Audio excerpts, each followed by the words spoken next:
सोलापूर जिल्ह्यातील माळशिरस विधानसभा मतदारसंघ देशभर चर्चेत आलाय। या मतदारसंघात राष्ट्रवादी शरदचंद्र पवार पक्षाचे उमेदवार उत्तमराव जानकर विजयी झाले। मात्र जानकर यांच्या समर्थकांनी ईव्हीएमवर संशय व्यक्त केला। उत्तम जानकर यांना कमी मतं कशी मिळाली असा सवाल मार्कडवाडी ग्रामस्थांनी उपस्थित केलाय। दरम्यान या गावाला आज शरद पवारांनी भेट दिली आणि यावेळी बोलताना पवारांनी काही सवाल उपस्थित केले।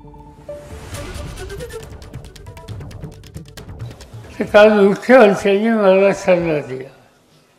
त्यांनी असं सांगितलं की पवार साहेबांनी हे करणं योग्य नाही। काय चुकीची गोष्ट केली?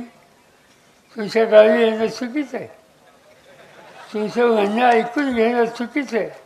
मी मुख्यमंत्र्यांना विनंती करतो, इथं आम्हाला राजकारण आणायचं नाही आणि असं कुठं होऊ नये की जेणेकरून निवडणूक यंत्रणेच्याबद्दलचा गैरविश्वास हा जनतेमध्येही एवढंच आमची भूमिका याच्यामध्ये याच्यात राजकारण हे यत्किंचित सुद्धा काही करायचं नाही। संबंध देशाला संबंध राज्याला निवडणुकीच्या संबंधीचे असतात, हे असताना त्यांच्या मनात शंका काय येते?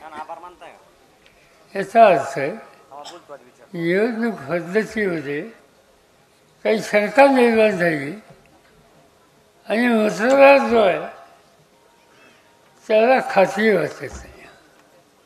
अमेरिकेनं आणि काही देशांनी एकेकाळी ईव्हीएमचा विचार केला, पण त्या सगळ्या देशांनी निर्णय घेतला की आता हे ईव्हीएम नको, काय असेल ते लोकांना मतपेटी टाकायचा अधिकार हा आपण दिला पाहिजे आणि त्यांचं दिला। आता जग करतंय, आमचा धाडचं का? एबीपी माझा, उघडा डोळे बघा नीट।